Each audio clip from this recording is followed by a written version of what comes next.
abrir aí as nossas Bíblias, Evangelho de Lucas, capítulo 6.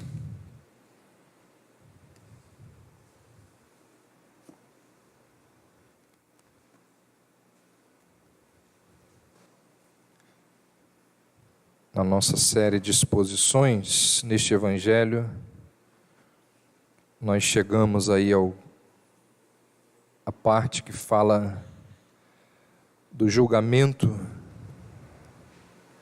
Semana passada, nós vimos que o julgamento proibido por Jesus é o julgamento hipócrita. Vimos que julgar é errado julgar não é errado quando primeiro nós nos examinamos. Julgar não é errado quando nos colocamos debaixo do mesmo juízo. Julgar não é errado quando estamos prontos a reconhecer e a admitir que nós também somos sujeitos a errar, somos sujeitos a pecar e a dizer um monte de bobagem. Julgar não é errado quando o nosso alvo é ajudar o outro a se consertar ou a consertar aquilo que porventura eles tenham feito ou aquilo que porventura tenham dito. Então hoje a gente vai continuar falando sobre esse tema tão atual, um tema que muitas vezes é tratado com pouca seriedade e tem sido bem deturpado ao longo da história da igreja.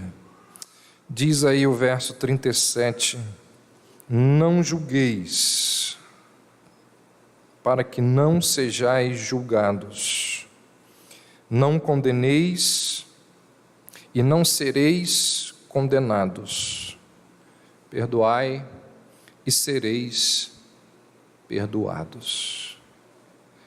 Vamos orar.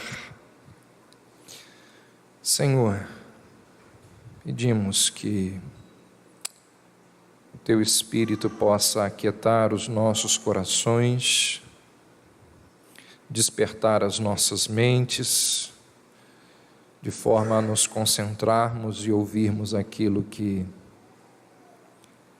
o Senhor deseja transmitir-nos nesta hora. Nós assim oramos e Te pedimos em nome de Jesus. Amém. Não julgueis para que não sejais julgados. Sem dúvida que esse é um dos versos bíblicos que os céticos têm certeza que é inspirado por Deus. Esse é um dos versos da Bíblia que aqueles que criticam a Bíblia têm certeza que foi Deus quem inspirou. É interessante como que é a postura do ser humano quando as coisas lhe são convenientes. Não é? Quando interessa, é inspirado. E certamente que essa é uma postura dos críticos em relação a esse texto das Escrituras. E uma das principais acusações que surgem da interpretação equivocada desse verso é aquela que todos nós aqui já ouvimos, todos nós aqui talvez já tenhamos dito em algum momento ou em vários momentos da nossa vida. É aquela que diz assim: quem é você para julgar?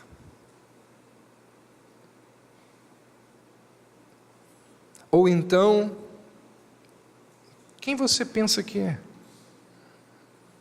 Quem você pensa que é para falar isso de mim?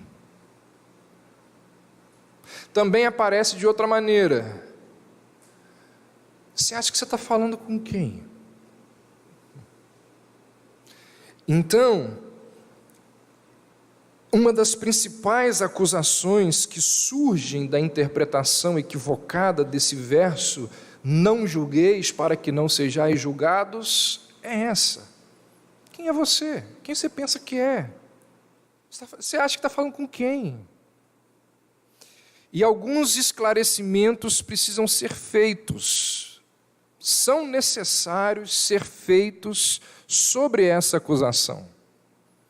Primeiro, está aí, no esboço você pode olhar.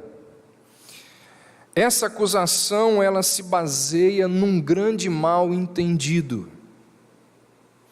Quando alguém faz esse tipo de comentário,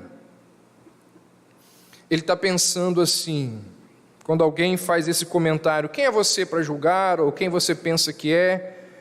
Quem faz esse tipo de comentário está pensando assim, você se acha melhor do que eu?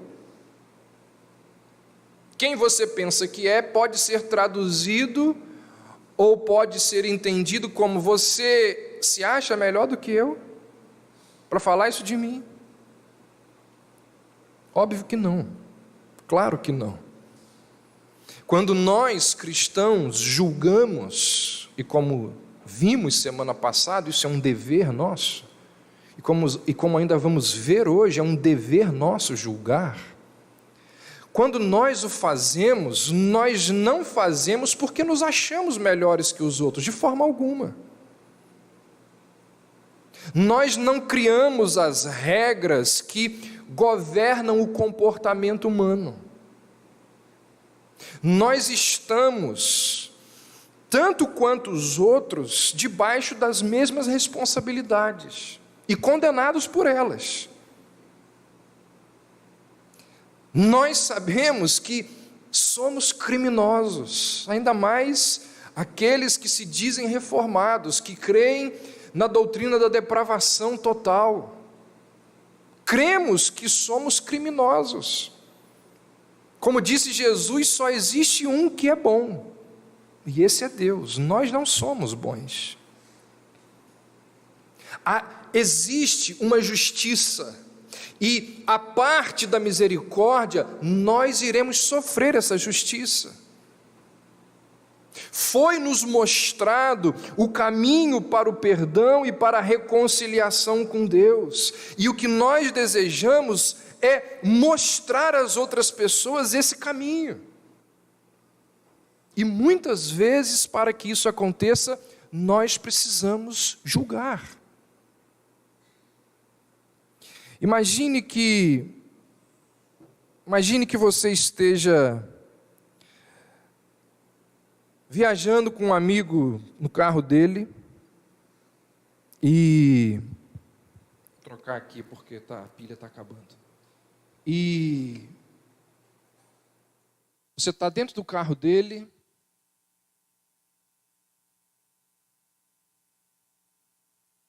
e ele está lá, pé quente, correndo bastante. E ali na frente existe um radar eletrônico que o seu amigo ali não percebeu. Você vira para ele e diz, diminui porque você vai ser multado. Você está fazendo isso a favor dele ou não? Ele deveria ficar agradecido ou não? Quando nós informamos as pessoas que elas estão correndo riscos, não significa que nós nos achamos melhores do que elas. Nós queremos o seu bem, nós queremos livrá-las de embaraços, de sanções. Nós queremos impedir que elas entrem em contextos que são prejudiciais a elas. Os nossos julgamentos, eles não acontecem porque nós nos sentimos superiores, porque nós nos achamos melhores, de forma alguma. Se esse for o sentimento em nosso coração, realmente nós devemos nos calar. É o que a gente vai ver daqui a pouco. Então, a primeira coisa que a gente precisa lembrar é que esse argumento, essa acusação, quem é você para julgar, ela se baseia num grande mal entendido. Nós não nos achamos melhores do que os outros. Segundo esclarecimento que precisa ser feito diante dessa acusação: quem é você para julgar? É o fato de que essa palavra, quem é você para julgar, ela é em si mesmo um julgamento. Quem diz quem é você para julgar, na verdade está dizendo que ninguém tem permissão para fazer qualquer tipo de julgamento. Irmãos, convenhamos, isso é uma idiotice. Isso é uma idiotice. Porque a proibição contra julgamentos, ela é falsa, porque ela não satisfaz o seu próprio padrão. Por isso que é idiotice. O que eu quero dizer com isso? Você não pode julgar. Quando alguém diz você não pode julgar, isso em si mesmo é um julgamento. A pessoa está dizendo que eu não tenho moral ou eu não tenho capacidade para julgá-lo. Quando alguém nos diz quem é você para julgar, nós podemos perguntar ou nós podemos retrucar o seguinte: você está dizendo que não é correto apontar um erro? Então por que você está apontando o meu erro nesse momento? Por que você está apontando supostas falhas na minha moral ao julgar você? Está entendendo? Se a moralidade for apenas uma questão de opinião pessoal, todos os julgamentos são proibidos. E essa é a estratégia do relativista. E a verdade é que nem o relativista acredita nisso, porque o relativista faz sim vários julgamentos. Ou você acha que os relativistas creem que o nazismo e o terrorismo é algo relativo? Chega para um relativista e diz assim para ele: olha, alguém abusar da sua filha de 8 anos é relativo, pedofilia é relativo. Ele não crê nisso. A verdade é que quando os críticos impõem qualquer versão do não julgue, eles não estão apelando para que você seja virtuoso. A verdade é que eles estão querendo que você deixe ele em paz.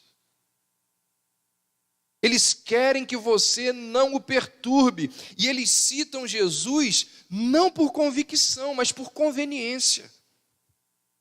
Eles citam esse texto bíblico não porque creem, não por convicção, por conveniência. Então, uma boa maneira de lidar com essas pessoas que para elas tudo é relativo, ou para ela que diz assim, quem é você para julgar? Uma boa forma de lidar com pessoas assim é fazendo perguntas. Quando a pessoa lhe disser assim, não julgue, pergunte para ela, o que você está querendo dizer com isso? O que você quer dizer com essa expressão não julgue? Muito provavelmente ela vai dizer alguma coisa que poderá ser usada contra ela no tribunal. Basta você ser sábio.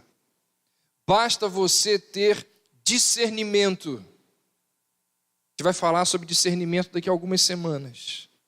Basta você estar atento à resposta, porque relativistas são pessoas cheias de incoerências, cheias de contradições. E as incoerências e as contradições, no momento em que ela começar a falar o que ela pensa sobre não julgue, vai aparecer.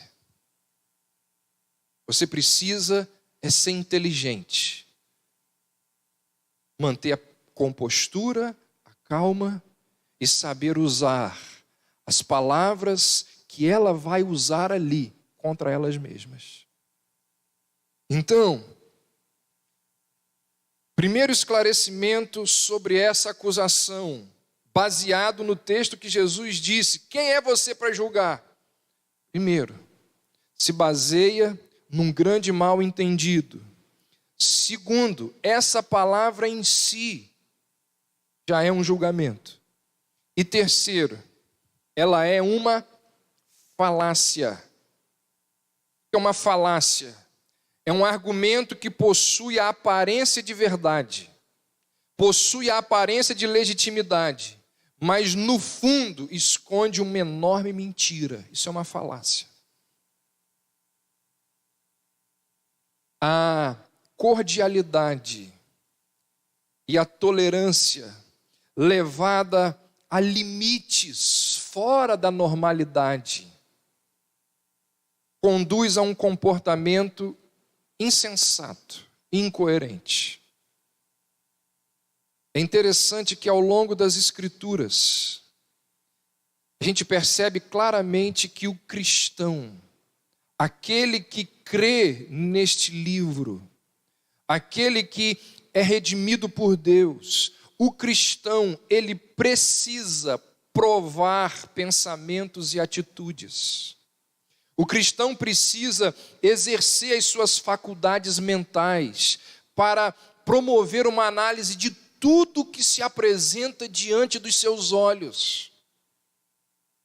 Examinar, analisar, pesquisar, procurar, são atitudes do intelecto que precisam exercer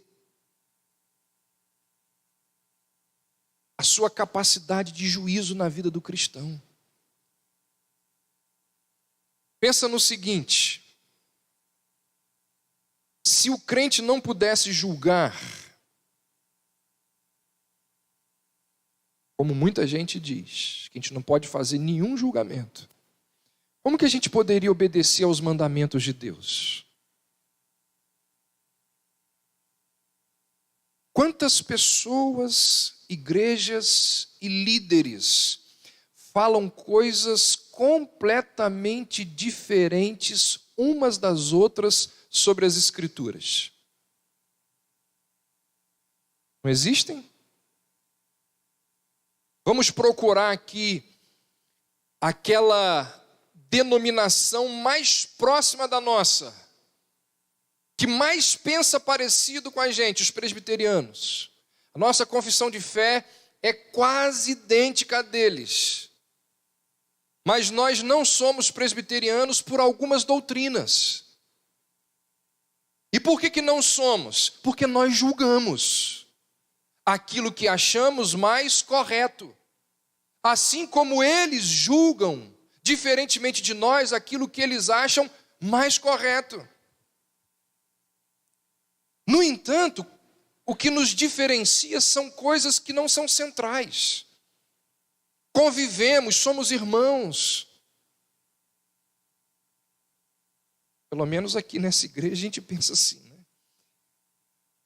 Mas existem algumas denominações que aparentemente são evangélicas, quando na verdade não são. Exemplo, adventista, o adventismo, adventista do sétimo dia, não é evangélico. E como que nós diferenciamos uma coisa da outra? Através de julgamentos, através de análise, através de ponderação. Quantos dogmas, quantas imposições surgiram ao longo dos séculos do clero sobre o povo, e se o povo não pode questionar, se o povo não pode fazer frente a eles, como ser cristão? Quantas ideologias contrárias às Escrituras têm sido levantadas ao longo dos séculos? Como que a gente percebe que essas ideologias são contrárias à palavra de Deus? Então, se o crente não pudesse julgar, como que ele poderia obedecer aos mandamentos de Deus. Julgar é necessidade de quem caminha com Cristo. Julgar é essencial para se viver uma vida cristã autêntica, com plena capacidade de discernimento, orientado e obediência às Escrituras. Então esse argumento, quem é você para julgar? Isso é uma falácia. Porque a Bíblia o tempo todo está nos orientando a julgar. Pastor, então o que Jesus quis dizer com não julgueis? Você precisa ouvir o que a gente falou semana passada. Não vou discorrer novamente aqui. Hoje a gente vai falar sobre algumas características do julgamento errado. É interessante que os liberais, eles encontram base bíblica para tudo. As pessoas, ao defender a sua maluquice, a sua teologia deturpada, elas encontram base bíblica para tudo. Salvo engano, foi Lutero que disse que a Bíblia ela é a mãe de todas as heresias. Porque as pessoas buscam justificar as suas crenças, as suas práticas, as suas esquizofrenias teológicas no texto bíblico. E eles, os liberais, os relativistas, encontram até base bíblica para esse argumento. Quem você pensa que é para me julgar? Você acha que está falando com quem? Qual é o texto bíblico mais usado por esse povo? João 8. O que diz lá em João 8? O que narra João 8? A mulher pega em adultério. Segundo o relato joanino, Jesus vira para os fariseus e diz assim: aquele dentre vós que estiver sem pecado, seja o primeiro a atirar a pedra. Aí a pessoa lá que está em pecado, vira para alguém que a está exortando e diz assim: você não tem pecado não? Atira a primeira pedra, está lá. Ué. É isso que as pessoas falam? Depois Jesus vira para a mulher e diz assim: nem eu tampouco te condeno. Vai e não peques mais. E aí os liberais usam essa palavra para dizer assim: olha, se nem Jesus condenou aquela mulher, quem você pensa que é? Para falar comigo. Se nem Jesus condenou aquela mulher, quem és tu para fazer qualquer tipo de julgamento? E normalmente vem acompanhada de ofensas, né? Porque você também.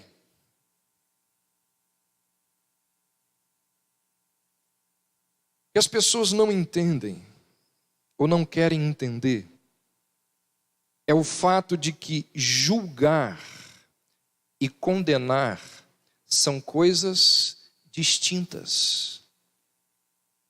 Julgar e condenar são coisas diferentes. Vamos lá. Quando alguém julga, ele dá um veredito: culpado, inocente, certo, errado. Isso é julgar. Após o julgamento, existe uma sentença. O culpado é condenado, o inocente é liberto. O ponto é que julgar e condenar são coisas relacionadas, mas não são idênticas. Por exemplo, usando o texto de João 8 dos liberais, Jesus não condena a mulher. Por quê? Porque ela pôde ir embora. Ela não foi executada. Ele não condena a mulher. Por quê? Porque ele foi condenado por ela. Ele não condena a mulher, porque ele foi condenado por ela. Ele suportou o castigo que era devido à mulher. Ele sofreu o castigo para que ela pudesse ser livre. E essa é a boa notícia para quem se arrepende. Nenhuma condenação há para os que estão em Cristo Jesus. Jesus não condenou a mulher, mas Jesus julgou assim. Jesus julgou aquela mulher. Quando Jesus vira para ela e diz assim: vai e não peques mais, Jesus deixa evidente que ela tinha feito o quê? Pecado. Ao dizer não peques mais, Jesus está dizendo: você pecou sim. Jesus julgou o pecado como sendo pecado. Jesus disse: olha, você foi uma adúltera sim. E quando Jesus diz assim, vai, não peques mais, Jesus está mostrando intolerância para com o pecado. Jesus está sendo intolerante em relação ao pecado. Sabe o que isso significa? Que a acusação dos fariseus estava certa. A acusação dos fariseus estava correta. O problema foi que o julgamento dos fariseus era um julgamento hipócrita, porque os fariseus também eram culpados de pecado. A história mostra que existia grande índice de adultério entre os fariseus. O texto bíblico diz que Jesus começa a escrever na areia. A gente não sabe o que Jesus escreveu na areia. Mas algumas lendas e algumas tradições dizem que Jesus começa a escrever o nome de um que está ali e dizendo assim: você tem esse tipo de caso. Claro, isso é suposição. Agora, alguma coisa que Jesus escreveu na areia perturbou aqueles homens. Porque logo depois de Jesus começar a escrever, eles saem dali. Eles também eram dignos de morte, assim como aquela mulher que acusavam. E ao desejar que a mulher fosse julgada, eles estão revelando o quê? A sua tremenda hipocrisia. Porque o propósito dos fariseus não tinha nada a ver com aquela mulher. O texto bíblico diz que eles levam aquela mulher até Jesus porque queriam criar uma armadilha, apanhar Jesus em suas próprias palavras, e Cristo sabia disso. Então Cristo revela toda a impiedade, toda a impureza que existia no coração hipócrita daqueles homens. Então, em momento algum, o texto de João 8 sugere que nós não devemos considerar as pessoas responsáveis pelos seus pecados. Em momento algum. Em nenhum lugar de João 8 é sugerido que nós não podemos julgar as coisas erradas que as pessoas fazem. Cristo julgou assim. Ao dizer assim, vai e não peques mais. Cristo está dizendo que você acabou de fazer está errado. É um pecado, é impiedade. Cristo julgou assim.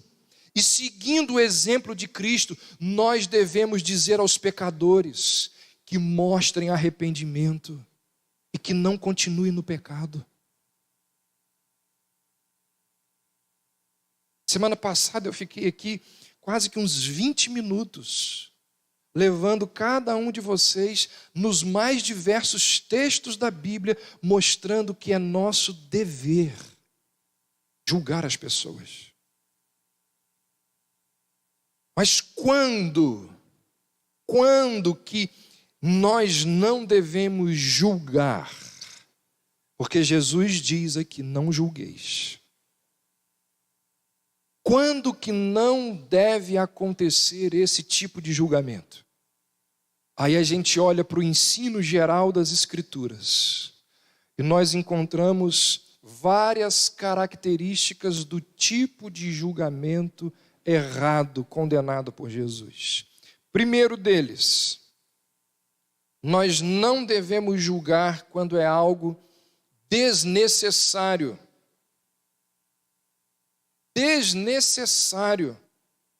Constantemente, as pessoas se pronunciam a respeito de assuntos que não é da conta delas.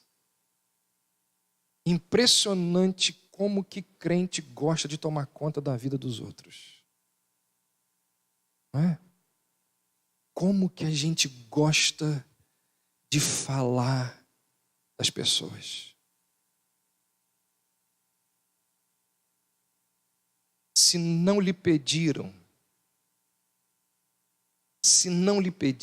por que que você emitiu uma opinião desfavorável? Por quê? A gente precisava ler a Bíblia. Nós precisávamos ler a Bíblia, gente. Paulo vai dizer lá em 1 Tessalonicenses 4, sabe o quê? Cuide cada um do que é vosso. Cuide cada um do que é vosso. Ou seja, Paulo está dizendo que existe uma parcela de verdade naquele ditado que diz assim, ó, Deus deu a vida para cada um tomar conta da sua. Certamente que existe o outro lado da questão de viver em comunidade. Mas existe uma parte de verdade nesse ditado. Quantas coisas que nós falamos, opinamos sobre os outros que são completamente desnecessárias. Cuide cada um do que é vosso. Irmãos, quanta dor de cabeça, quanta pressão alta, quantas noites mal dormidas seriam evitadas se nós simplesmente continuássemos rolando a barra para baixo em algumas postagens lá do Facebook. Mas não, você vai lá, tá lá, preciso comentar. Aí daquele seu comentário surgem dezenas de comentários. E você sai de casa com o celular na mão, aguardando a próxima resposta. Você está lá assim, um amigo está escrevendo, e você pensa, que esse miserável está dizendo? Não lhe diz respeito. Passa. Nós emitimos muitas opiniões que não são da nossa conta. Julgar quando não nos é devido é pecado. É pecado. Segundo, quando que o julgamento proposto por Cristo pelas Escrituras não deve acontecer? Quando ele está cheio de presunção, de arrogância, de empáfia. Nós podemos ver aquilo que as pessoas fazem, mas nós não sabemos exatamente o motivo pelo qual elas fazem aquilo que fazem. A Bíblia diz que só há um capaz de esquadrinhar o coração. Ou seja, é errado julgarmos as pessoas sem saber os motivos das pessoas.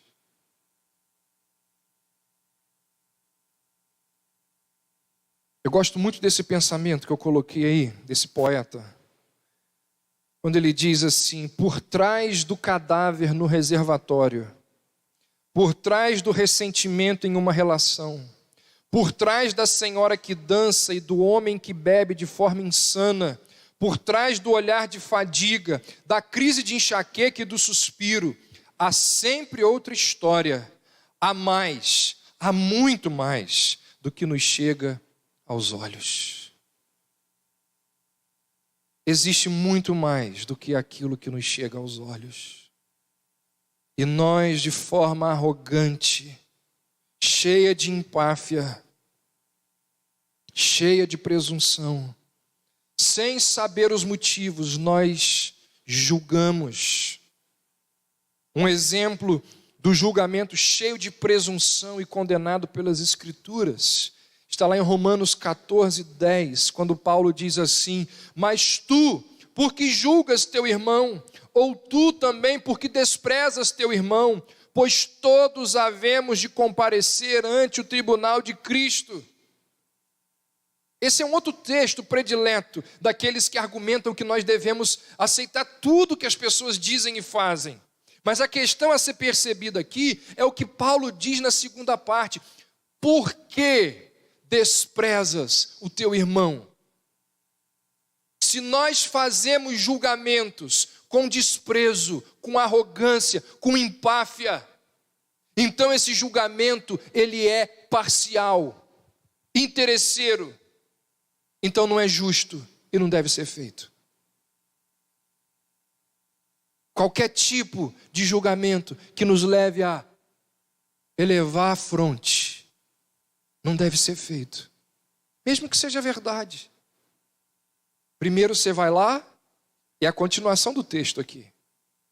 Primeiro você vai lá e tira a trave do seu olho, para vir e ajudar o irmão a tirar o cisco do olho dele. Quando que esse julgamento não deve ser feito? Quando é desnecessário, quando está cheio de presunção.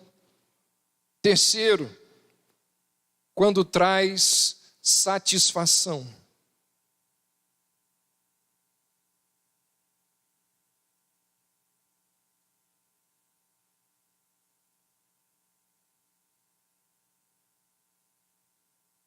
Isso aqui é impiedade demais da nossa parte, não é?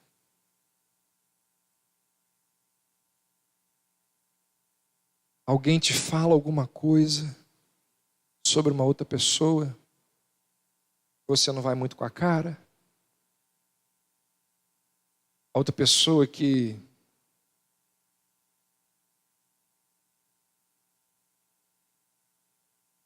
dá raiva de ser tão bela, inteligente, capaz. Você morre de inveja dela.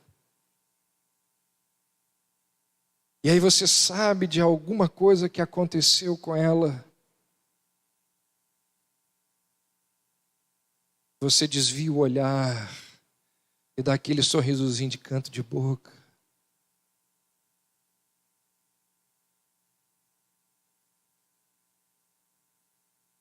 E diz para outra pessoa assim: eu sempre soube. Sempre soube que tinha alguma coisa aí. A gente fala com alegria, saboreando aquele momento. Em alguns casos diabólicos a gente chega a dizer: não, senta aqui e me conta como que é isso.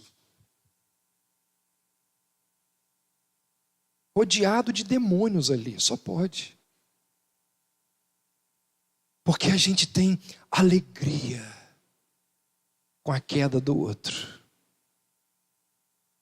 A gente fica cheio de satisfação, porque o outro tombou, porque foi revelado a iniquidade do outro.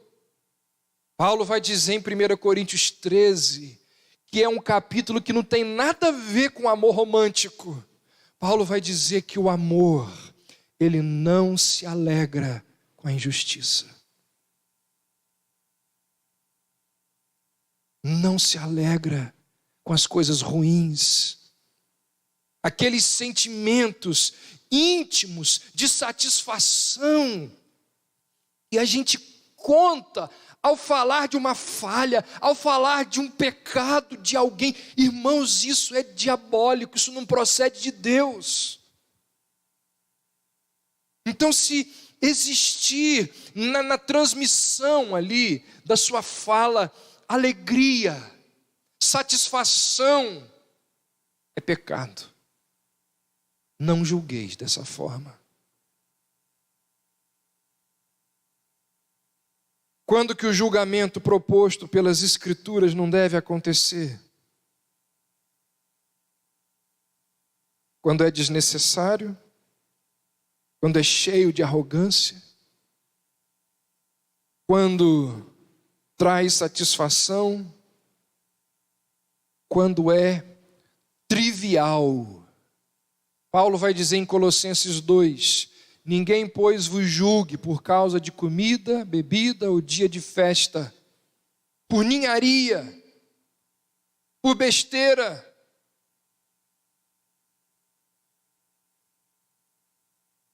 Eu não acredito que você vai brigar por causa disso. Vai entrar numa conversa cheia de ódio, cheia de acusações por causa disso.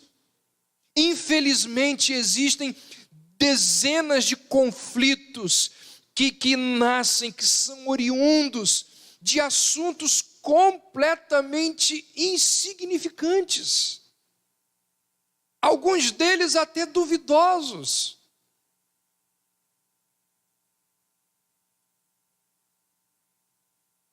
A verdade é que, enquanto nós pudermos achar um argueiro no olho do nosso irmão, nós não nos preocuparemos com a trave que está em nosso próprio olho. Será que nós gostaríamos de ser julgados de acordo com os nossos próprios padrões? Suportaríamos ouvir os nossos juízes serem recompensados e medidos por esses padrões?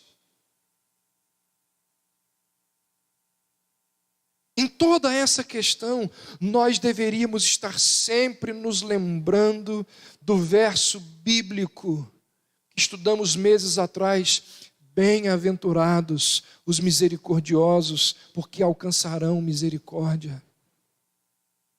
Então, tem muita gente que se envolve em brigas, em discussões que levam a julgamentos por questões bobas, pequenas.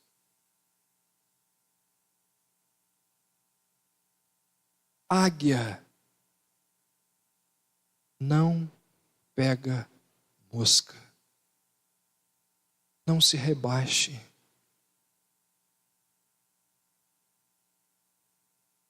É bobo. Paulo diz: olha, ninguém vos julgue por causa de comida, de bebida, de dia de festa.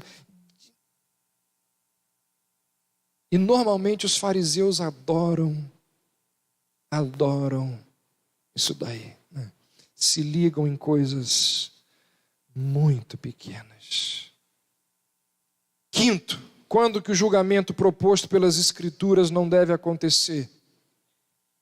Quando não é baseado na palavra de Deus. O julgamento condenado por Jesus é toda conclusão, é todo veredito a respeito de qualquer assunto ou de qualquer pessoa que não tenha como base as Sagradas Escrituras. Errado é julgar, errado é formar opinião, seja ela qualquer, sobre qualquer outra base que não seja a palavra de Deus. Julgar com justiça é ser dirigido pela palavra. É aquilo que, teoricamente, os juízes deveriam fazer a respeito da Constituição. Juízes deveriam fazer os seus julgamentos baseados na Constituição. Ou seja, eles não devem julgar segundo aquilo que lhes parece bem. Eles não deveriam julgar segundo dinheiro, suborno. Eles não deveriam julgar de acordo com se existe algum parentesco, alguma ligação com a pessoa que está sendo julgada. Juízes deveriam julgar única e tão somente baseados na lei. O nosso julgamento deve ser baseado nas verdades e nos princípios das Sagradas Escrituras. Quer ver um bom exemplo disso? Abra aí, rapidamente, João capítulo 5.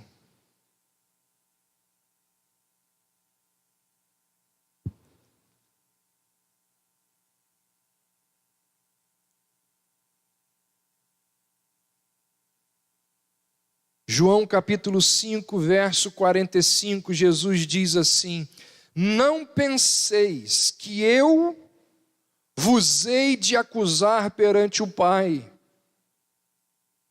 Há um que vos acusa, Moisés, em quem vós esperais.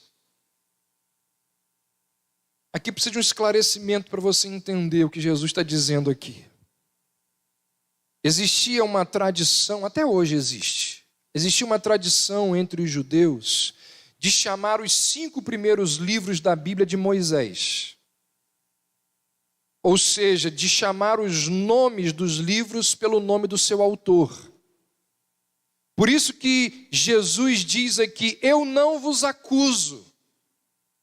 Por que eu não vos acuso? Porque já tem alguém que acusa vocês. E quem acusa vocês é o Pentateuco. Quem acusa vocês é Moisés. Jesus não precisava acusar quem já estava sendo acusado pela palavra. Ele diz: não sou eu, é a Bíblia, já está lá. Moisés, a Torá, o Pentateuco já acusa vocês. Então nós não devemos tecer julgamentos a partir da nossa análise intelectual. Não devemos tecer julgamentos a partir das nossas aparentes impressões de determinadas coisas. Mas nós devemos sim aceitar, repetir, proclamar e declarar todo julgamento que Deus já fez nas Escrituras. Deus já julgou e Deus já condenou como pecado uma série de práticas que hoje são aceitas dentro da igreja.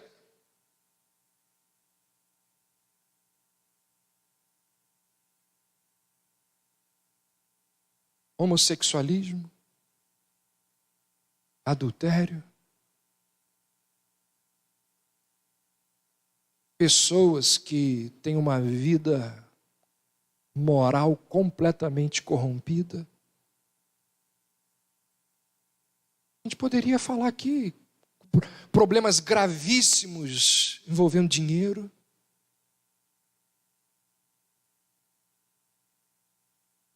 A Bíblia já disse que é pecado. Não sou eu. Como diz Jesus: quem vos acusa é Moisés. Quem vos acusa é o texto sagrado.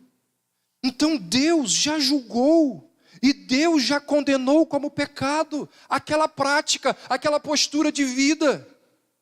Qualquer conclusão filosófica, intelectual e politicamente correta que discorde das Escrituras é carnal, é humana e muitas vezes pode ser diabólica. Então o nosso julgamento, ele é aquele respaldado pelas Escrituras. A proibição de Jesus do julgamento deve ser entendida como uma proibição de emitirmos um juízo que tenha origem na opinião humana. Então o nosso juízo, para ele ser válido, para ele ser verdadeiro, ele não pode ser reflexo da nossa própria carne. Ele precisa ser baseado na verdade e no juízo de Deus.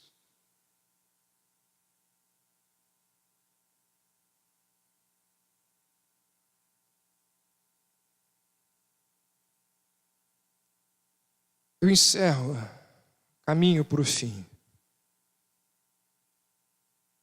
Da mesma forma que encerrei semana passada, lembrando que essa postura liberal, antibíblica e extremamente cômoda, de não enfrentar uma ideia contrária, de não enfrentar a postura pecaminosa de uma pessoa.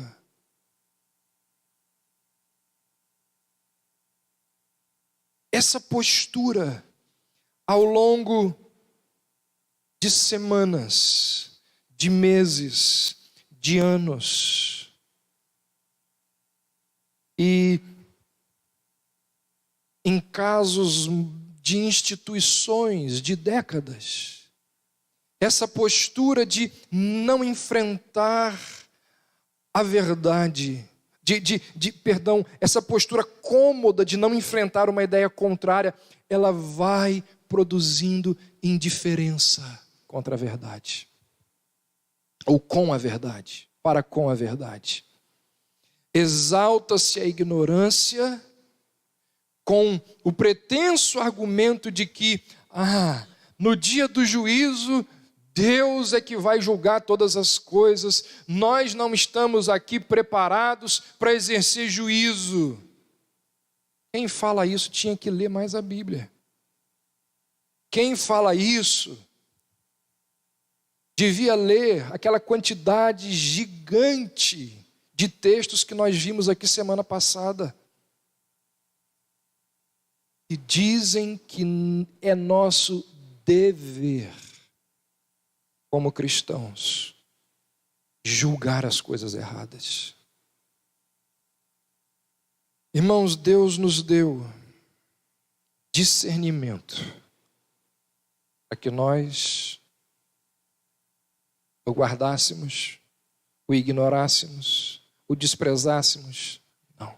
Deus nos deu discernimento para que nós o usássemos. E se nós não fazemos isso, nós cometemos pecado. A negligência causada pelo comodismo impede que as ações erradas sejam corrigidas. E se as ações erradas não são corrigidas,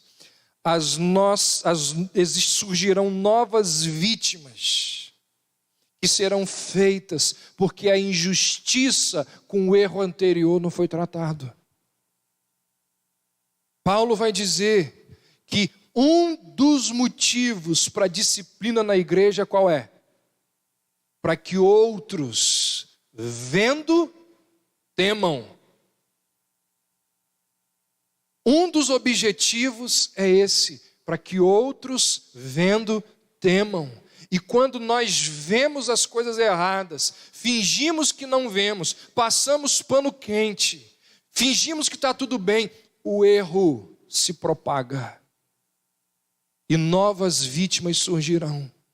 E a verdade é colocada, é varrida para debaixo do tapete.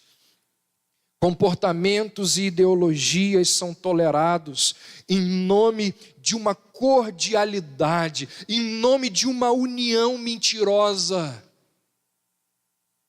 Porque não existe paz dissociada da verdade. Não pense que existe união onde há discordâncias absurdas em pontos centrais. Deus chama pecadores pelo nome.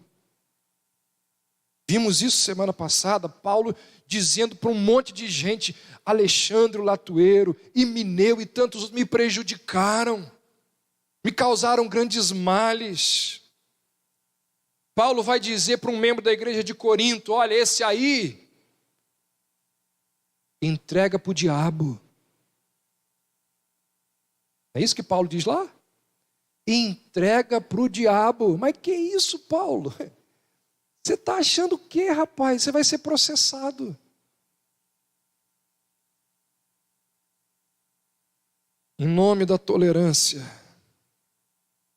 permite-se comportamentos mundanos dentro da igreja. Em nome da tolerância, doutrinas contrárias às Escrituras penetram na igreja. E dentro de alguns meses ou anos, começa causando divisões dentro da igreja. Em nome da tolerância, o culto se transforma num espetáculo para agradar os ímpios.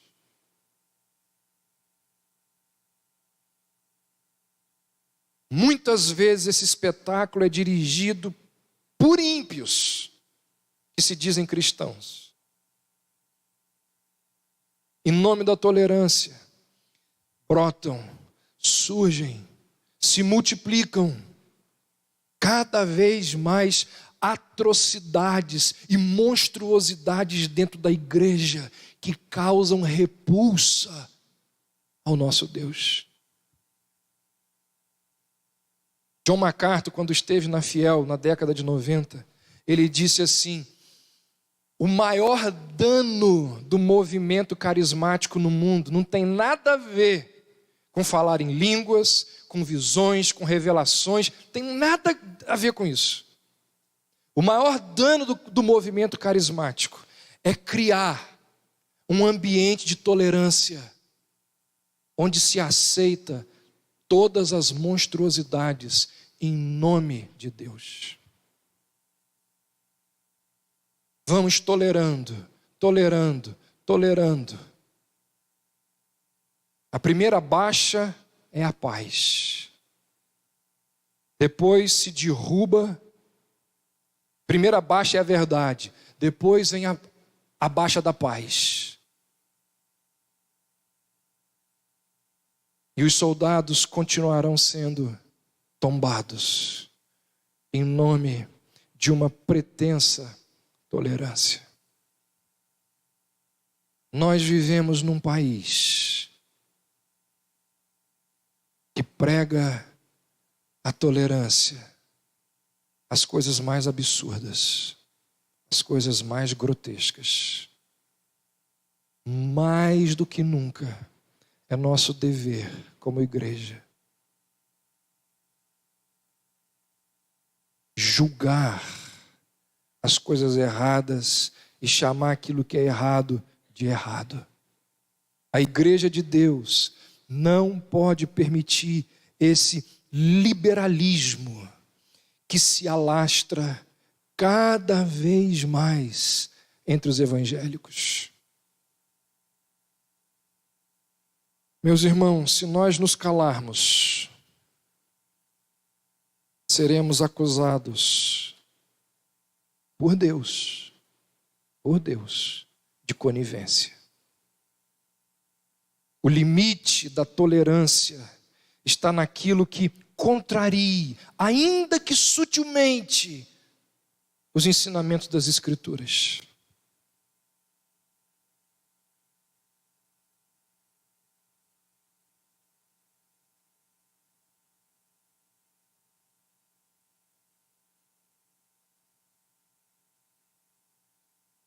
Deus nos ajude. Deus tenha misericórdia de nós.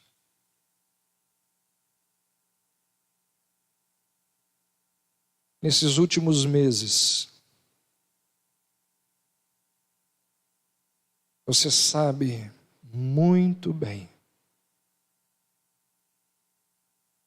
qual o apelido que lhe foi dado por defender posturas que aos olhos dos outros são posturas intolerantes, não lembra? Que Deus nos ajude, porque seremos xingados, seremos acusados de muitas coisas por defendermos as verdades da sagrada palavra de Deus. Quem é de Deus? Quem é de Deus? Não se dobrará à chantagem de um argumento que, baseado na mentira e no egoísmo, tenta promover exatamente o contrário da justiça, que é a tolerância com o erro. Deus nos ajude. Que Deus nos mantenha firmes ao lado da verdade, ao lado das verdades da sua palavra, E uma delas é que nós devemos julgar, debaixo de todos aqueles critérios que vimos aqui hoje, e chamar o erro de erro, e levar as coisas erradas a serem tratadas como erradas, a não permitir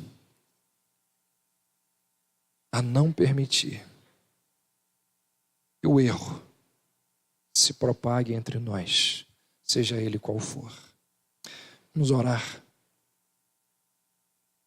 Senhor Deus, ajuda-nos, ó Pai, a nós que vivemos numa sociedade pós-moderna, a nós que vivemos numa sociedade onde não existem absolutos, a nós que vivemos num contexto onde tudo é relativo, onde cada pessoa é dona da própria verdade. Nós que vivemos numa sociedade que a todo tempo diz: quem é você para falar alguma coisa de mim?